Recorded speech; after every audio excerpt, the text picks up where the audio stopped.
Bueno, pues en primer lugar, contar cómo nosotros, como en Red Cíncola, nos metimos en el tema de la trata. Hace unos 5 años, una entidad italiana se puso en contacto con nosotros proponiéndonos entrar en un proyecto europeo para profundizar en el tema de la trata.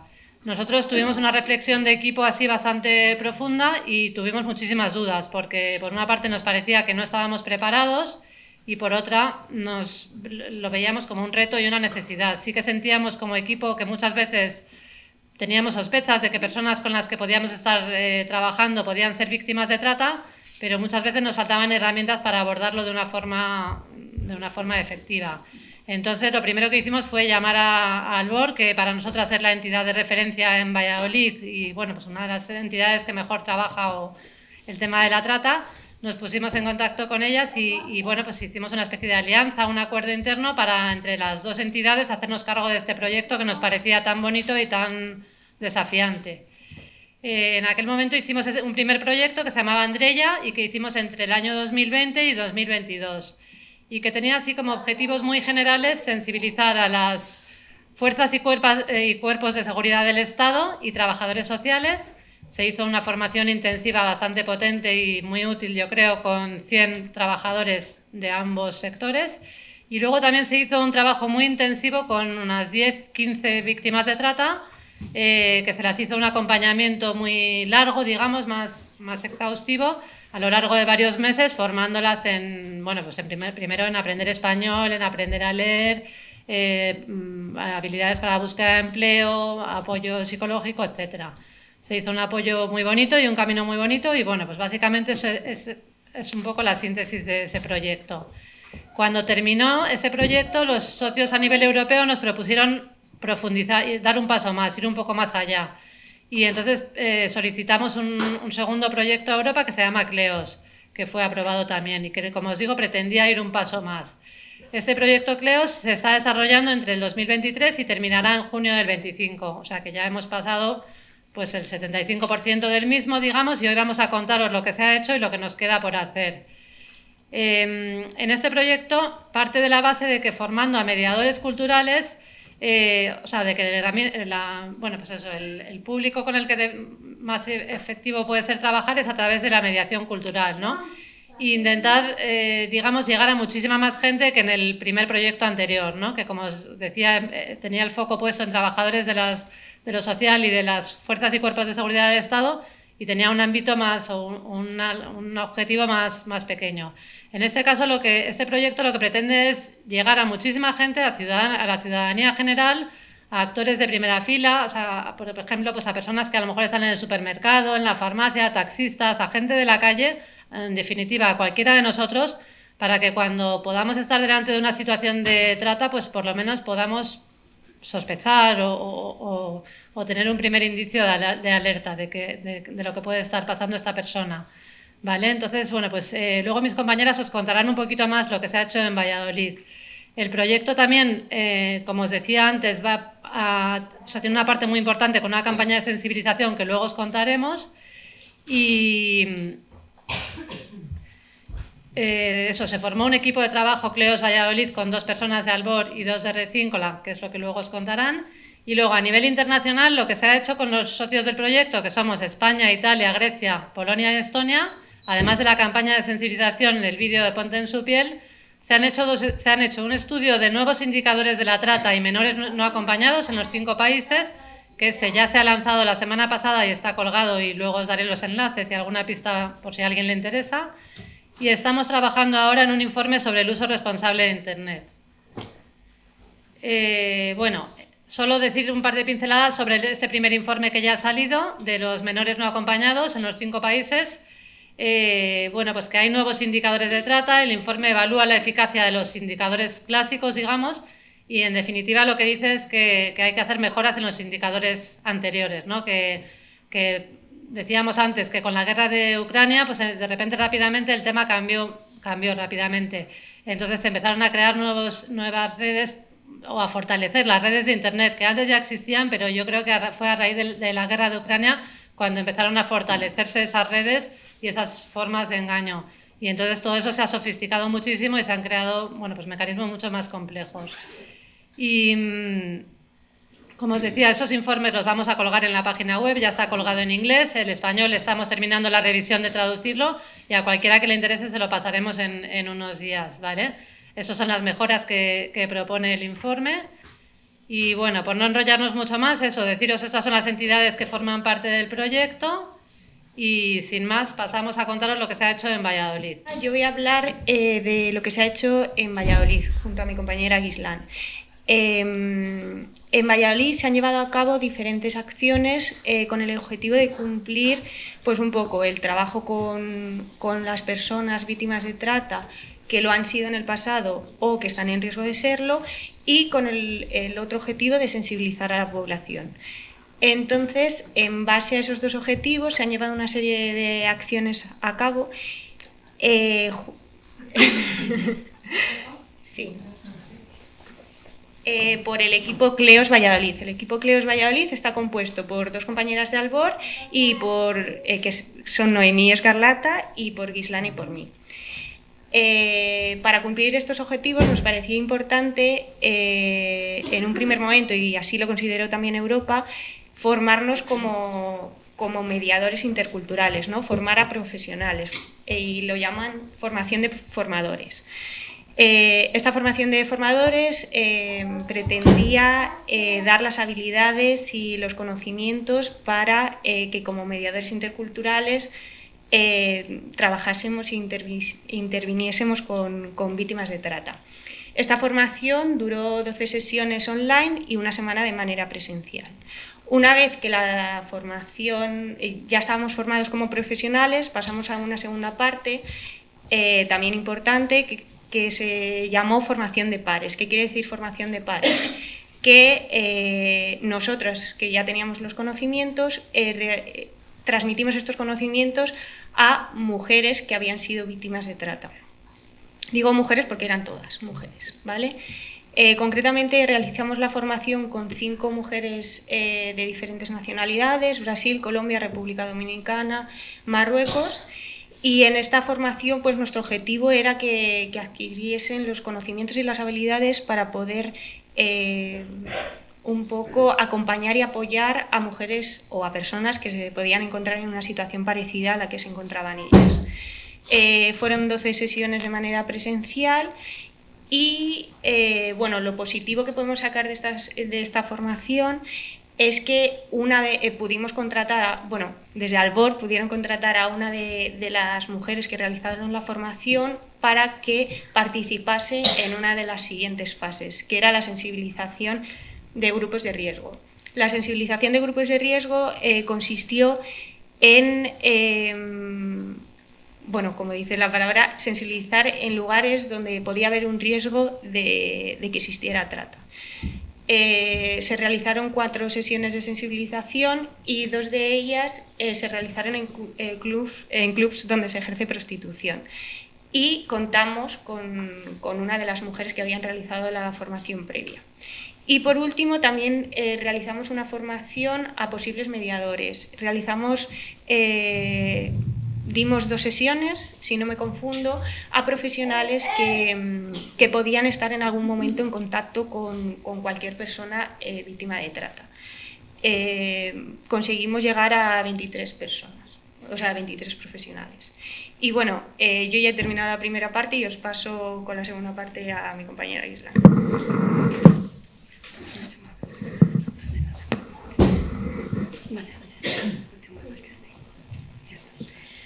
Vale, pues como ha dicho María, pues la segunda parte, la nuestra era, yo diría, pues gracias al proyecto CLEOS hemos podido ampliar nuestra oferta formativa, ya que desde Recíncola hemos apostado por los cursos que ya veníamos haciendo, porque creíamos que eran los cursos que venían bien para nuestras víctimas o exvíctimas o personas que estaban en situación de riesgo.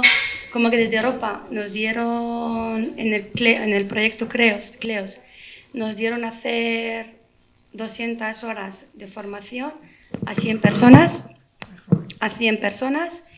y como he dicho antes, desde Recíncola hemos apostado por estos cursos. Y creo que el objetivo principal era estos talleres porque para apoyar tanto a las víctimas de trata como a exvíctimas, como personas que están en situación de riesgo y personas que no tienen o que tienen dificultad de acceder al mercado laboral. Y también personas que están en situación de exclusión social.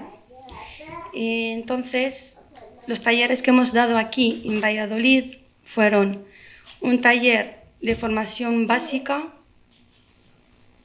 como por ejemplo recursos básicos aquí en Valladolid, cómo acceder al servicio sanitario, cómo poder gestionar temas de empadronamiento, temas de certificados, todo eso, pues tanto más personas que están recién llegadas, pues no tienen esta formación y entonces están más en situación de riesgo que otras personas que ya llevan tiempo.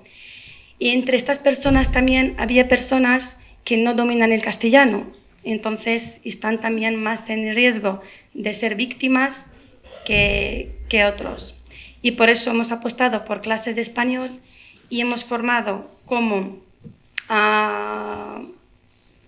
no sé exactamente el número de personas, pero eran 60 horas de formación a personas que no dominan bien el castellano. Y luego hemos hecho otro taller de cocina, eran 2 talleres, en total 63 horas. ¿Por qué hemos apostado por este curso? Porque de verdad que muchísima gente viene aquí, aunque no dominan el castellano, que no pueden acceder al mercado porque no tienen una experiencia, y entonces pues pueden entrar o pueden aprender estos cursos para que no puedan ser un poco excluidas en esta bolsa de empleo. Y luego hemos hecho 2 cursos orientados a facilitar la integración laboral en el sector de sociosanitarios, de apoyar a personas mayores y destinadas más a la atención domiciliaria a personas con discapacidad o personas con movilidad reducida. Fueron en total 84 horas.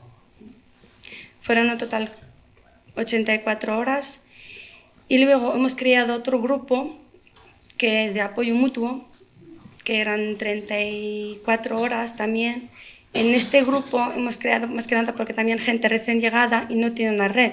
Entonces, pues para poder tejer una red entre ellas y también pues pueden sentir un poco apoyadas y también pues que se sientan un poco empoderadas en el momento de que puedan enfrentar otras cosas en la calle. Y luego también hemos hecho otra formación de competencias digitales y fueron 18 horas en total, y también hemos hecho otro curso, otro taller para cómo encontrar un trabajo en línea, y luego otro taller también que es cómo no te engañan en internet, y luego pues creo que ya he dicho todo. Creo que han visto todos los talleres que hemos hecho, porque aquí ya lo hemos visto todo, no tengo todo apuntado. Entonces fueron nuestros talleres y fueron más que nada dirigidas a estas personas que están en situación de riesgo o personas que pueden serlo. Todo eso que se ha hecho aquí en Valladolid. Y nada, doy paso a los de Árbol, a Noemí y a Belén, todo vuestro. Gracias.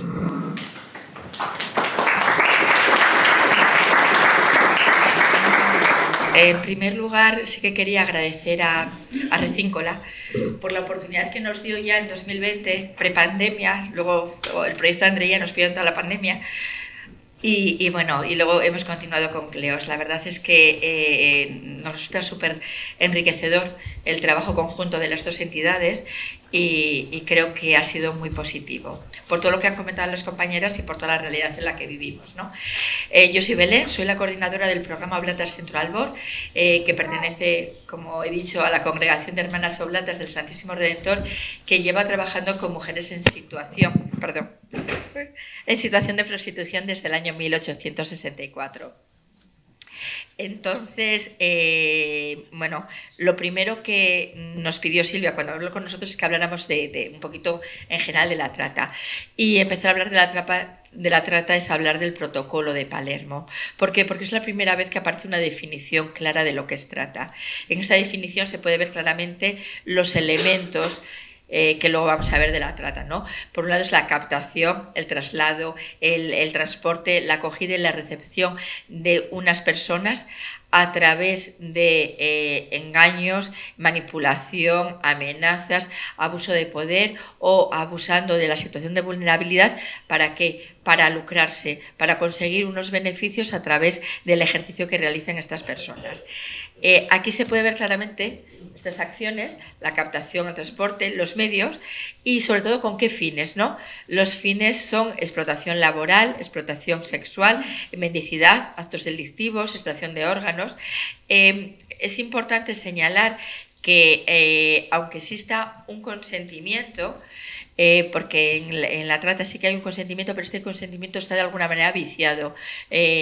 ¿Por qué? Porque un consentimiento que se consigue a través de amenazas y engaños pues no es real. Pero cuando hablamos de menores y cuando hablamos con personas con una discapacidad, no es necesario ni que haya un consentimiento, simplemente con que haya unas acciones y unos fines. ¿Me podéis decir de qué manera pueden captar, ¿no? Lo he señalado aquí un poquillo, las estrategias de captación que se utilizan más hoy en día, ¿no? Dentro de estas estrategias he señalado el overboy.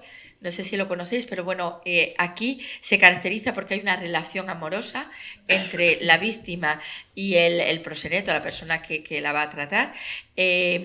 Se da sobre todo en mujeres jóvenes, en mujeres que proceden de países del este, por ejemplo Rumanía y Bulgaria, y se caracteriza porque hay primero una captación de esta persona con ese fin romántico y luego a la hora de presionarla para la explotación suele recurrir a tres medios, ¿no? Por un lado puede ser las amenazas directas a ellas o a sus familias, también se puede dar el chantaje a través de fotos y vídeos que se han recopilado en esa relación amorosa y por último también nos encontramos con que de repente ellos tienen un problema puntual y a ellas lo único que les dicen es que si les pueden ayudar a solucionarlo y una de las maneras que puede ser es ejerciendo prostitución de una manera temporal. Esta es una manera de empezar a ejercer prostitución por parte de estas mujeres. La siguiente estrategia que pueden utilizar son las falsas ofertas de empleo. Estas ofertas de empleo como modelo, actriz, camarera, pero servicio doméstico, ayuda a domicilio, se realiza sobre todo se da sobre todo en países más latinos y se caracterizan porque pueden exponerse en cualquier página. En Infoyo se puede haber ofertas falsas de empleo, pero también utilizan WhatsApp y utilizan Telegram para ello, o incluso aplicaciones de citas. Luego podemos hablar de la prostitución ocasional. ¿En qué sentido? Porque de repente aparecen amigos prostituidores. Ante una situación de vulnerabilidad, de repente aparecen conocidos o familiares que las invitan o que les ponen como ejemplos que tienen una amiga, una hermana, una prima, una vecina que está ejerciendo en un club y que puede ser una solución para el problema que tiene ella en ese momento. Es una manera de introducirlas también en el mundo de la explotación. Luego también nos encontramos, las mujeres nos lo relatan, personas que en los viajes, en el aeropuerto, en el avión, en la estación de autobuses, también les proponen como alternativa o como opción para tener ingresos la prostitución. Y luego las nuevas tecnologías. Vamos a ver, las nuevas tecnologías las están utilizando las redes como una manera muy eficaz, rápida y de alguna manera bastante discreta de poder captar, contactar y captar a las mujeres. Disculpadme que yo hable con mujeres, pero de mujeres yo sé que también hay hombres que son tratados, que sufren la trata, pero mi colectivo son mujeres y tiendo a ello, ¿no? Pero se generaliza. Y bueno, para estas redes sociales pues se realizan a través de aplicaciones tan conocidas como pueden ser Facebook, Instagram, pero también a través como he dicho, de WhatsApp y Telegram, incluso de aplicaciones de citas, como puede ser Tinder, OnlyFans, está Sugar Dating, incluso últimamente también se ha conocido que en los videojuegos, a través de estos chats grupales, o incluso hay intercambios de fotos y vídeos para conseguir vidas, premios o puntos. Entonces, he querido señalar un poquito cuáles son las estrategias de captación que están utilizando últimamente. También me parecía interesante diferenciar entre trata y tráfico, no sé, es algo que muchas veces hay personas que lo confunden. Aquí he señalado los 5 aspectos en los que mejor se pueden diferenciar, ¿no? Si hablamos de aspectos jurídicos, el tráfico atenta contra las leyes de inmigración, ¿no? Mientras que la trata lo que vulnera son los derechos humanos, los derechos más fundamentales que tenemos las personas. Si hablamos del ámbito de actuación, el tráfico siempre tiene que haber 2 países, siempre hay que pasar una frontera de alguna manera, mientras que en la trata no. En la trata una persona puede captar a una mujer o a un hombre, le puede captar en Sevilla, le puede traer a Valladolid y explotarle aquí. Y sería trata, aunque sea dentro de España todo. El consentimiento también es importante, porque en el tráfico siempre hay consentimiento, mientras que lo que os he comentado antes, en la trata el consentimiento se consigue a través de engaño, de manipulación, de fraude. Es un consentimiento bastante viciado. Si hablamos de la acción, en el tráfico la acción termina cuando se llega al país de destino, mientras que en la trata muchas veces las mujeres no son conscientes de que son víctimas de trata hasta que no llegan al país de destino, porque es aquí cuando empiezan a ser explotadas. Y luego respecto a la relación, en una relación de tráfico es una relación que el traficado es un cliente, mientras que en la trata la víctima no deja de ser una mercancía para conseguir unos ingresos para lucrarse. ¿Por qué? ¿Por qué puede una mujer o un hombre caer en esta captación, ¿no? Primero, siempre por la situación de vulnerabilidad en la que están. Y esta situación de vulnerabilidad se extiende a lo largo de toda la etapa, ¿no? Primero empezamos con una vulnerabilidad en su país de origen. Pueden ser de familias o de zonas más empobrecidas, que carezcan de estudios, pueden proceder aunque tengan estudios, proceder de países que tienen una inestabilidad política o que están pasando por una crisis económica, y también puede haber una vulnerabilidad emocional propia de la persona que hace que tenga una dependencia emocional, que se consiga esta dependencia emocional. Pero ¿qué pasa cuando llegan a España? Que siguen teniendo una situación de vulnerabilidad. Aquí aparecen las amenazas, la violencia, tanto física como psicológica, tienen un desconocimiento de sus derechos, de los apoyos que pueden tener, un desconocimiento que también es dado porque los proxenetas no quieren que lo conozcan y van de alguna manera enturbiando o desinformando, ¿no? Condiciones en las que ejercen la prostitución. Muchas veces estas mujeres sí que saben que vienen a ejercer prostitución, pero lo que no saben es en qué condiciones, ¿no? En unas condiciones muchas veces inhumanas, donde no tienen ningún tipo de control, ¿no? No pueden decidir. La droga es importante porque muchas veces se las obliga a vender droga, pero también a consumirla. No hay que olvidar que una mujer que consume, ya sea droga o cualquier tipo de producto tóxico o alcohol, es mucho más fácil que sufra violencia, es mucho más fácil que sea manipulada y más fácil que sea controlada. Entonces les interesa, es otra manera de tenerlas.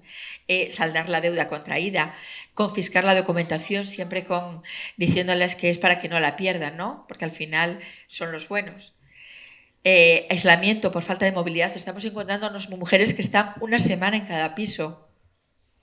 Entonces, ¿esto qué hace? Que al final no se pueden establecer vínculos ni con compañeras, ni con los consumidores de prostitución, ni con los profesionales que vamos allí, de entidades que acudimos a esos lugares de ejercicio de la prostitución, lo cual hace que estén siempre más aisladas.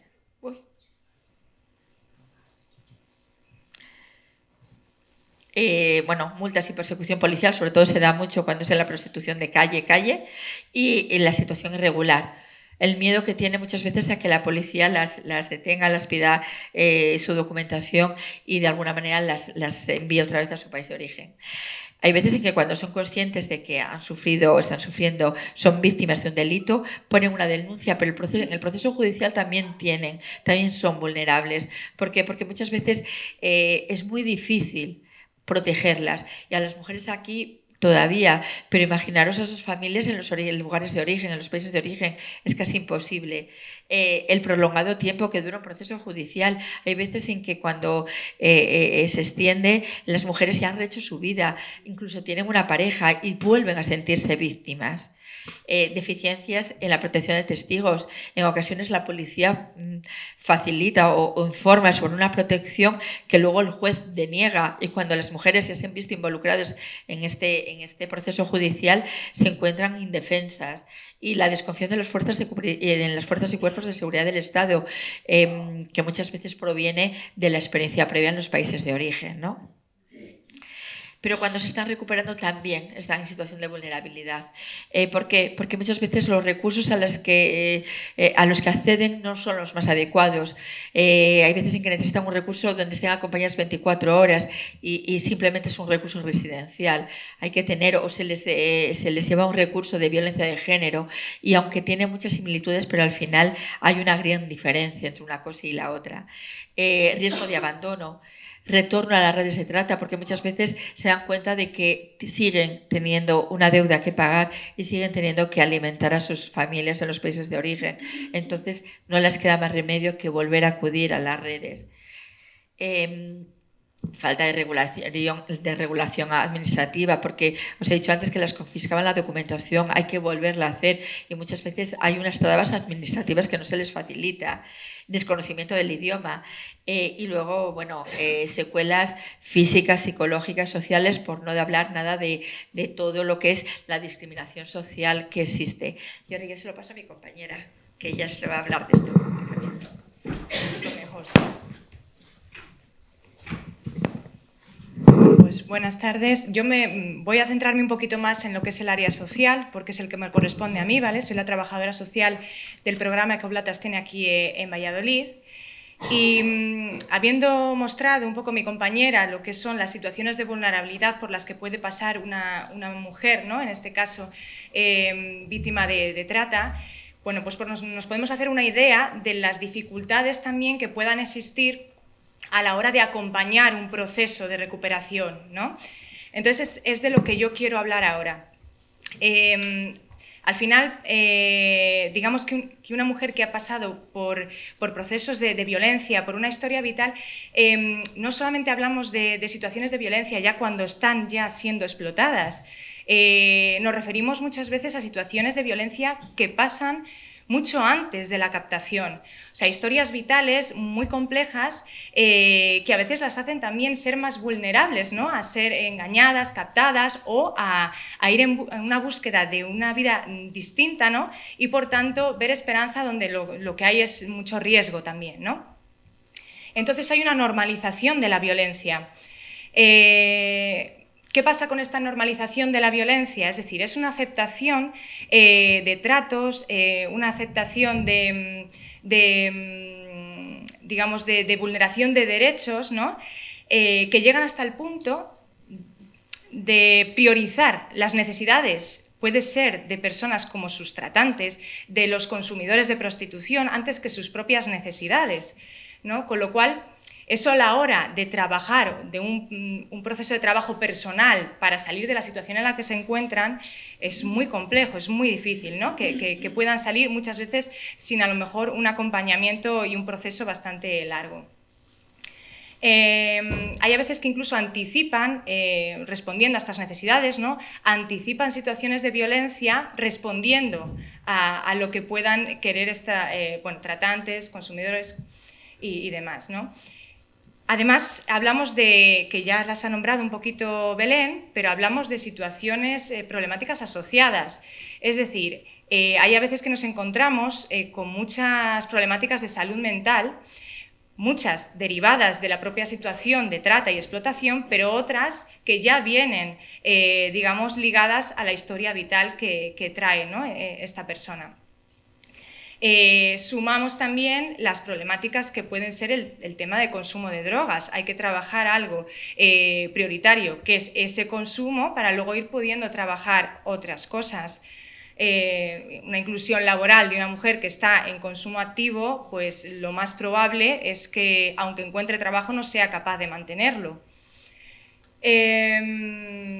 Luego encontramos también las dinámicas de vida, ¿no? Poneros en el caso una mujer que comienza su jornada de ejercicio a las 5 de la tarde, la finaliza todos los días a las 7, 8 de la mañana, el resto del tiempo duerme y cuando se levanta vuelve de nuevo a ese círculo, claro, imaginaros cuando se tiene que enfrentar, ¿no?, a una dinámica de vida asociada a un trabajo normalizado, con una hora concreta de levantarse.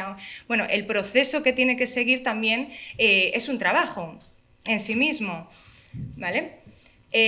Luego se nombra aquí la revictimización de la sociedad, y eso también es algo muy importante, porque al final, por un lado, como que se las piden, ¿no?, que se identifiquen como víctimas, sobre todo cuando estamos hablando de un proceso a lo mejor jurídico legal, ¿no?, que es necesaria una identificación como víctimas para luego a lo mejor hacer uso de opciones como tener el permiso de residencia y trabajo si hay una colaboración con las fuerzas y cuerpos de seguridad del Estado. Por ese lado se pide que se identifiquen, por otro también beneficios a lo mejor para encontrar un empleo, de estos que hay opciones en empresas, ¿no?, cupos que se dejan para víctimas de violencia de género, pero por otro lado es algo que luego tienen que ocultar en otras áreas, en otras facetas de su vida. Por ejemplo, si hablamos de que son mujeres que tengan hijos a cargo, no es algo que quieran que en el ámbito educativo donde van sus hijos se sepa, ¿no?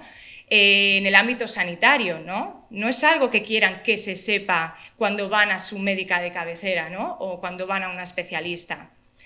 Igualmente en cualquier otra esfera de su vida, ¿no? Entonces es algo que luego, y digo incluso que a nosotras nos pasa cuando muchas mujeres que están ejerciendo en prostitución llegan a nuestro centro, es algo que no verbalizan desde un primer momento, es algo que a lo mejor acaba saliendo y cuesta mucho decir la palabra prostitución, ¿vale?, sabiendo que nosotras trabajamos con ese colectivo. Entonces es algo que ocultan mucho. Y luego he querido poner el tema de diferencias culturales porque, bueno, aparte de porque lógicamente nos hemos dado mucha cuenta de la importancia que tiene esto dentro de este proyecto que hemos llevado a cabo en colaboración con Recíncola, pero parece que cuando hablamos de las diferencias culturales nos quedamos solamente en la diferencia del idioma, pero es que enmarca muchísimo más. Cuando hablamos de una diferencia cultural, aun compartiendo el mismo idioma, estamos hablando de diferentes costumbres que llevan desde la alimentación hasta el seguimiento de un horario, hasta el movimiento de agilidad, ¿no?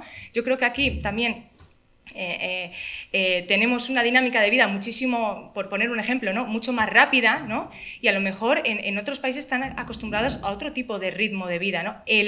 Esa transición, esa adaptación también lleva su tiempo y es un trabajo interno también que tienen que hacer muy importante para lograr realmente esa inclusión, ¿no?, a todos los niveles. ¿Qué pasa con el acceso a los recursos de apoyo? Pues no es tan sencillo para quienes muchas veces desconocen la existencia de estos recursos de apoyo.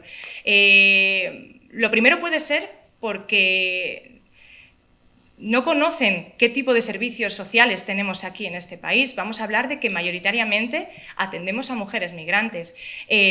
Son muy distintos los servicios sociales que puedan tener en otros países. Igualmente, las entidades del tercer sector quizás a lo mejor no tienen la misma cantidad ni capacidad de apoyo como a lo mejor pueden encontrarse aquí. O sea, ese primer momento, eso lo desconocen, ¿no? Pero luego, igual que hablaba mi compañera Belén, tiene una movilidad brutal. Es decir, que cuando en un principio se comenzó a salir, nosotras salimos a los lugares de ejercicio de prostitución, salimos a clubs, salimos a carreteras, salimos a pisos, primeramente nos encontrábamos que llegaban a pasar como unos 21 días en cada piso, en estos pisos que se denominan de plazas, ¿vale? Ellos alquilan semanalmente una habitación donde muchas veces duermen y ejercen. Primeramente pasaban como unos 21 días, coincidía un poquito con lo que era el periodo, cuando les venía el periodo, hacían un descanso y volvían a otro piso de prostitución. Ahora nos estamos encontrando que lo habitual es una semana máximo en cada piso, y luego se desplazan, normalmente no en la misma ciudad, en otra ciudad. Con lo cual, el hacer esos hilos de apoyo, esos vínculos que pueden generar espacios en los que sentirse segura o poder plantearse otras opciones de vida, se limitan muchísimo, se reducen mucho. Entonces también el hecho de conocer qué opciones tienen en ese lugar también es complejo. Fijaros, imaginaros en un club, vamos a ponernos un club de carretera. Muchas de las mujeres que llegan a ese club no conocen ni el nombre del municipio en el que se encuentran. Son normalmente clubs en los que hay un aislamiento a X kilómetros alrededor, es decir, que si quieren moverse tienen que contar con alguien relacionado con el club para hacer ese traslado. ¿Vale? Con lo cual la seguridad pues, queda un poco en el mismo sitio. Entonces es muy difícil que lleguen a algún sitio. De ahí la importancia que acudamos nosotras, ¿no? a dar a conocer que existen recursos que en algún momento dado pueden servir de ayuda, ¿no? ¿Que llegan al recurso? Pues aquí nos encontramos con otra dificultad, porque una mujer que está sufriendo una situación de trata no llega y dice, mira, soy víctima de trata, o mira, me están explotando sexualmente. No, normalmente llegan con otro tipo de demandas, otras necesidades que para ellas en ese momento son prioritarias. Puede ser el empadronamiento, que las abre la puerta a algunos beneficios, ¿no? Puede ser también el hecho de conocer cómo pueden, realizar acciones para encaminarse a una regularización de su situación administrativa, ¿no? Es decir, una orientación jurídica. Puede ser simplemente un tema médico, que no tienen asistencia sanitaria o que necesitan por un contacto de riesgo, a lo mejor una citología o algún tipo de prueba, vamos a poner un ejemplo, por un contacto de riesgo del VIH, algo así, ¿no? O sea, aquí entra, y ligo con lo de reconocimiento de indicios, ligo con la importancia que tiene de que el profesional o la profesional que atiende a esa mujer sea capaz de detectar que puede estar ante una situación de trata o de explotación sexual.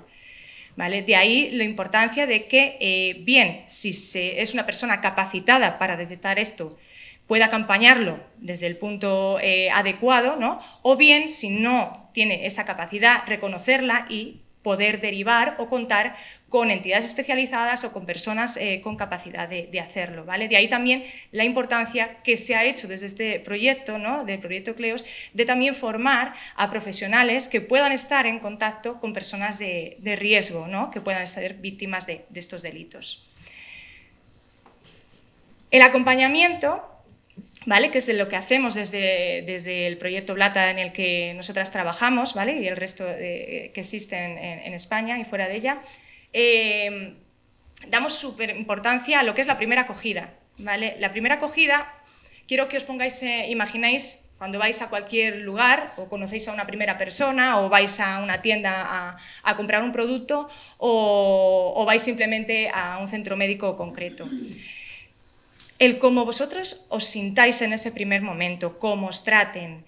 Si es un centro médico, a lo mejor simplemente cómo veáis de limpio o de higiénico el ambiente. O si es un comercial, cómo os vende el servicio, la confianza que os dé. Eso seguramente es algo que luego más adelante os va a hacer volver o no volver.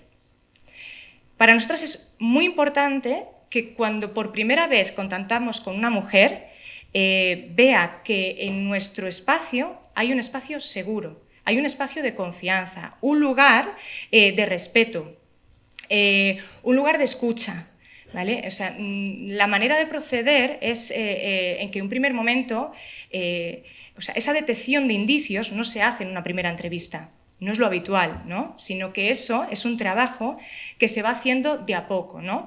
Primeramente, seguramente hay que responder a esa primera necesidad que la mujer te está demandando, pero para que luego poco a poco se pueda ir respondiendo a las necesidades reales que en verdad tiene, ¿vale? Y de esto ligo con la atención integral que más adelante hay que seguir haciendo, ¿no? Ese acompañamiento posterior, la atención jurídica, la atención psicológica.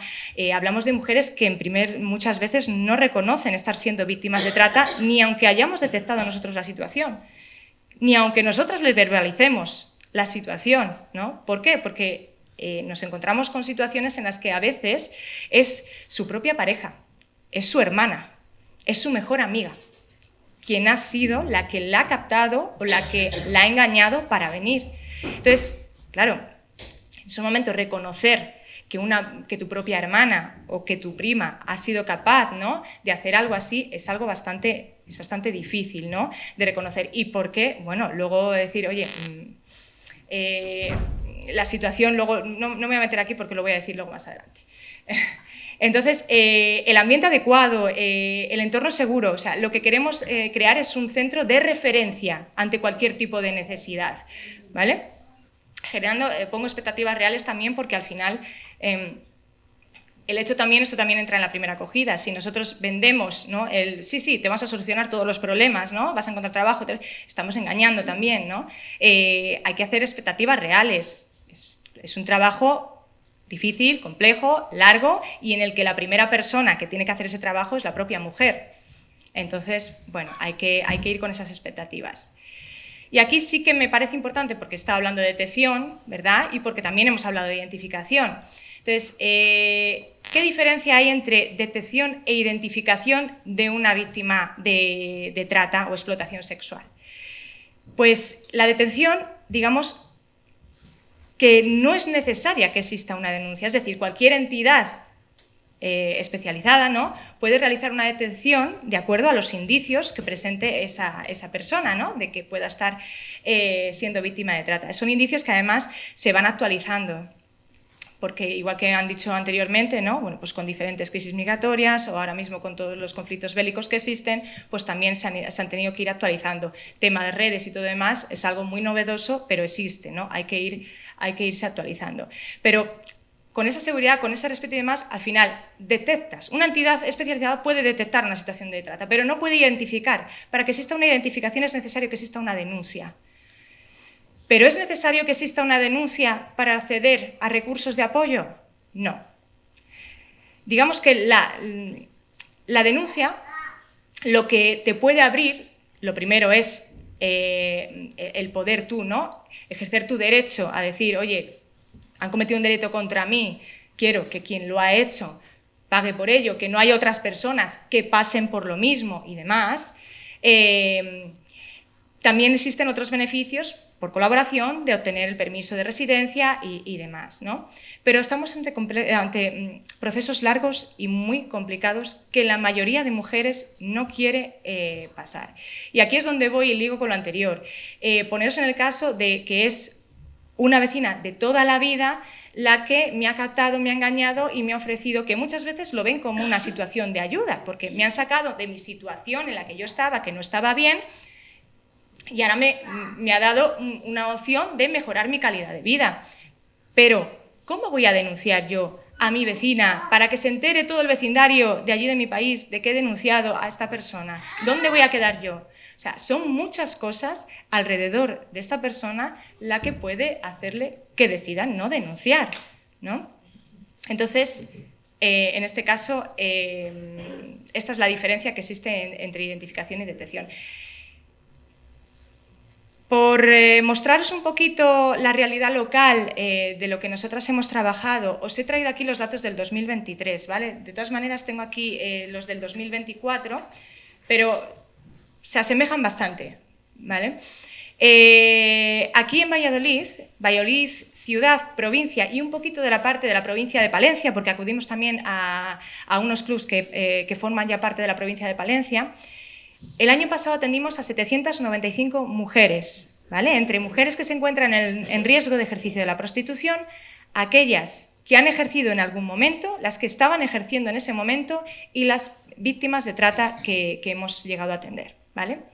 533 estaban ejerciendo en ese momento, ¿vale? Y aquí es donde creo que es un dato bastante interesante y que deja ver un poco lo que he dicho anteriormente, y es 6 mujeres fueron identificadas como víctimas de trata, es decir, denunciaron. 240, ¿vale?, son aquellas con las que trabajamos que tienen indicios de estar siendo víctimas de trata y explotación sexual. Entonces, aquí veis la diferencia entre un dato y otro, ¿no? Os he dejado también ahí un poquito los pisos, ¿vale? 29 son los que acudimos, este año son 31, ¿vale? Estos solo son en la ciudad de Valladolid y seguramente sea en la punta del iceberg. ¿Por qué? Porque es un terreno difícil de acceder también, ¿vale? No es sencillo acudir a los pisos y demás. No todas las mujeres quieren que personas extrañas en un primer momento acudan allí, ¿no? Y los clubs son 11 los que visitamos. Por poneros un poco en tesitura, muy parecido. Este año, hasta datos de antes de ayer, Del 15 de noviembre, 707 mujeres son las que me llevamos atendiendo, 527 en prostitución activa. Con esto simplemente quería dar a ver que no se trata de una realidad ajena, que se trata de una realidad que la tenemos alrededor, que es verdad que no somos conscientes porque al final cada uno tenemos nuestra propia realidad, realidades tantas como personas, pero también tenemos que ponernos también mucho en los pies de otras personas, ¿no?, que puedan estar sufriendo situaciones muy difíciles, ¿no? Entonces, esto va un poco, que todos a una se puede ir trabajando un poquito a todos estos niveles, ¿vale? Entonces, yo... Y 31 minutos, yo creo que hemos cumplido el tiempo bastante bien, pero no sé si queréis dedicar algún espacio de tiempo, alguna pregunta, alguna reflexión compartida y demás. Lo dejo abierto por si acaso y si no, pues yo agradezco la escucha.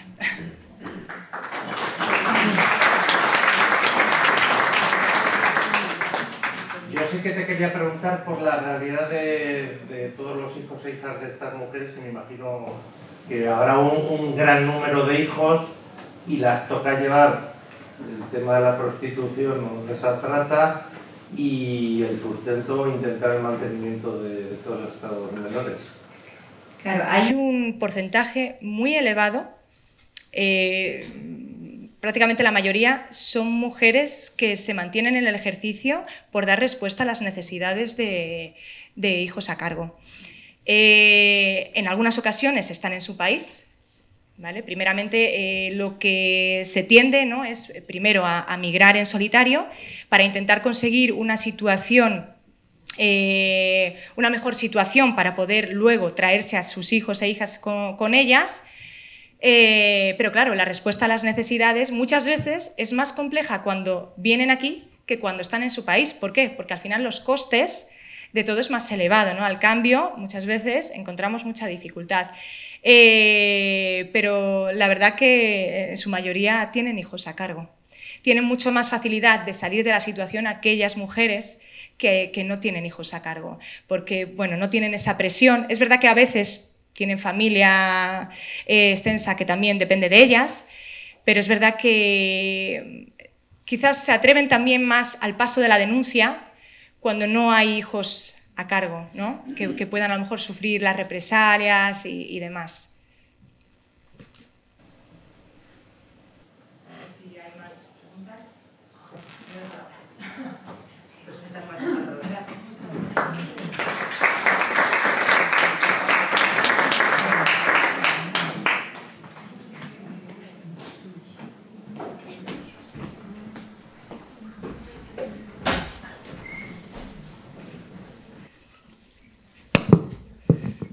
Vale, pues muchísimas gracias, Belén, Noemí. Yo ya a lo largo de estos 5 años os he escuchado hablar unas cuantas veces y me sigue pareciendo una pasada lo que hacéis. Así que muchísimas gracias. Ahora mi compañera Carmen y yo os vamos a presentar lo que os he comentado al principio, que es la campaña de sensibilización que lanzamos hoy y que otra compañera nuestra tenía previsto contaros, pero no ha podido venir. Entonces, bueno, pues entre Carmen y yo nos hacemos cargo un poco de esta parte. Y os vamos a presentar una herramienta, un vídeo que a nosotras nos parece súper potente y que creemos que, que os queremos lanzar para que nos ayudéis a mover. Al entrar os hemos dado una pegatina naranja como esta que aparece aquí, con un código QR. A través de vuestro teléfono, luego, no ahora, sino luego al llegar a casa, nos gustaría pediros que hagáis una foto de ese QR, se os va a abrir un enlace con la página web que os vamos a presentar. Es una especie de videojuego interactivo. A mí me cuesta mucho utilizar la palabra juego en este tema y en este formato, pero ahora mismo no se me ocurre otra mejor, ¿no? Es una especie de vídeo interactivo como aquellos libros de cuando yo era pequeña de Elige tu propia historia, ¿no?, en la que el vídeo nos va a ir proponiendo diferentes posibilidades para que nosotros tomemos decisiones. Yo creo que como herramienta es una herramienta buenísima que ayuda a visibilizar el tema de la trata y a ponernos en la piel de las diferentes personas que actúan en... Vale. Bueno, es una página web, está hecha en inglés, italiano y español. Y bueno, estaba hecha en inglés e italiano y hemos conseguido incluir los subtítulos en español. Entonces, bueno, primero vamos a entrar y vamos a ver una parte de ella solo. Os queremos mostrar solo quizás un 10% de todas las posibilidades que ofrece la página para que sepáis un poco cómo va, y pidiéndoos eso, luego Carmen os explicará el reto que os lanzamos para cuando lleguéis a casa. Vale, entonces, esta es la página, elegimos el español. Hola.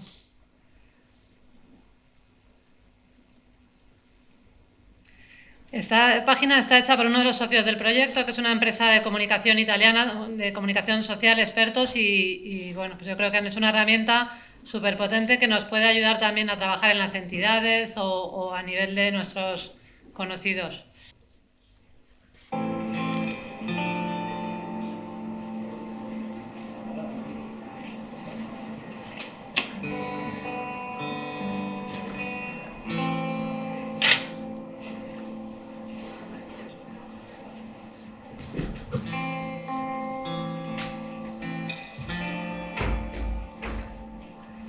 Tu devi essere Tania? Sì, ciao, piacere, io sono Stefania. Nervosa? Nel caso non ti preoccupare. Vieni, entriamo. Ora, questo è tuo e questo è il piano di turni per la settimana. Dagli un'occhiata e fammi sapere le tue disponibilità il prima possibile. Mi piacerebbe mostrarti l'ambulatorio e la strumentazione, ma è già orario di visite. Dobbiamo metterci al lavoro. Come potrai immaginare, qui trattiamo spesso casi complessi sia dal punto di vista medico che sociale. Per prima cosa, ricordati semplicemente che sono persone prima di essere pazienti, il resto verrà da sé, ok? Capito. Benissimo. Ti mostro dov'è la sala medica. Sì.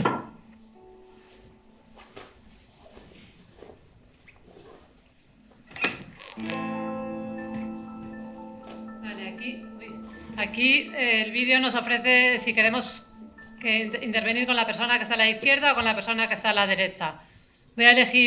Voy a darle solo las primeras indicaciones porque, como os digo, solo os quiero mostrar los primeros pasos. Elijo, por ejemplo, la de la izquierda. Prego, seguimi, è il tuo turno.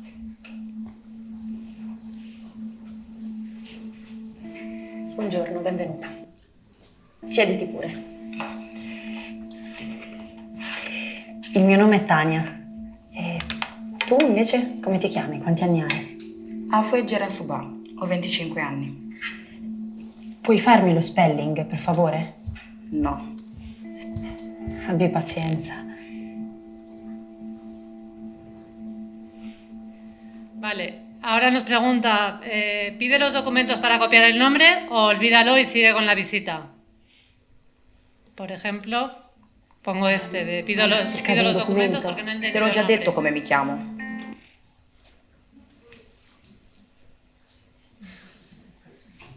No, ma volevo solo assicurarmi di scrivere correttamente il tuo nome. Non voglio farti niente di male.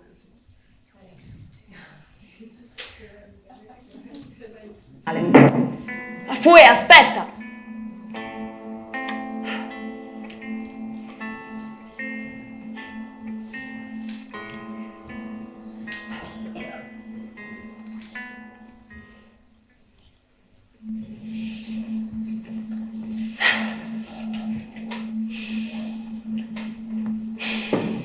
Cos'è successo? Mi sento di aver fallito. Non sono riuscita ad essere d'aiuto. Lo capisco, ma certe situazioni sono estremamente delicate e complesse. Spesso i pazienti hanno subito traumi enormi, non riescono a fidarsi. Non è mai facile.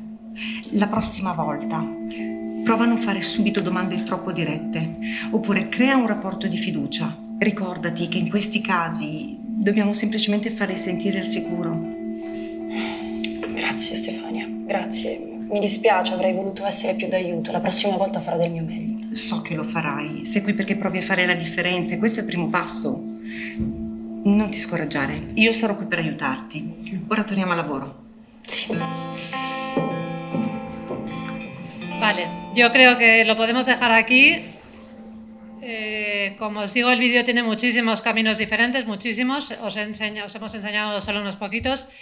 Y bueno, a mí me parece que es una herramienta que está bastante lograda y entonces desde ahí ahora os queremos lanzar un reto porque, como os decíamos, uno de los objetivos del proyecto es que esto llegue a mucha gente. Entonces creemos que con este vídeo nos puede ayudar a sacar el tema, a lo mejor con amigos, con grupos de padres, de madres, de lo que sea. Entonces Carmen nos va a explicar un poco ahora lo que os proponemos. Vale. Aparte de compartir este vídeo entre nuestros conocidos y nuestros amigos, para llegar a más gente hemos decidido hacer un sorteo, lanzar un sorteo desde Recíncola. Entonces, hasta el 15 de enero, este sorteo ha empezado el lunes pasado, se ha publicado en las redes de Recíncola, tanto en Instagram como en X, que es el antiguo Twitter, como en Facebook. Entonces, para participar, lo que hay que hacer tanto en Facebook como en X es visualizar el vídeo y responder en Facebook la publicación y en X el hilo de tweets, contando con qué personaje nos identificamos más, empatizamos más o alternativas. ¿Qué hubiésemos hecho nosotros si hubiésemos sido la médico del vídeo? Y en Instagram hay más vías de participación. Estas pegatinas que os hemos repartido, también hay algunas que se pueden encontrar en Valladolid, ¿vale? O en otras ciudades. Entonces, si vemos una pegatina por la calle, le podemos hacer una foto y subirla a historias de Instagram mencionando a Recíncola, a Stacking Trafficking y con el hashtag no te dejes atrapar, ¿vale? Contando lo mismo, con qué personaje empatizamos más. Otra opción de participación a través de Instagram es compartir el post que hemos subido el lunes pasado, ¿vale? Compartirlo en historias de la misma manera. Ya no hay que mencionar a Recíncola, solamente a Stacking Trafficking y con el hashtag no te dejes atrapar, de la misma forma. Y contarnos en la publicación que hemos subido el lunes con qué personaje empatizamos más. Pero las bases del concurso están tanto en Instagram como en X como en Facebook. Entonces, entiendo que es mucha información y os invitamos a echarle un vistazo. Vale, sé que a varios os habrá sorprendido la propuesta, pero queremos que este vídeo se comparta y no se nos ocurría, se nos ha ocurrido, nos parecía una forma diferente, de un formato que nunca hacemos en Recíncola, entrar en estas historias.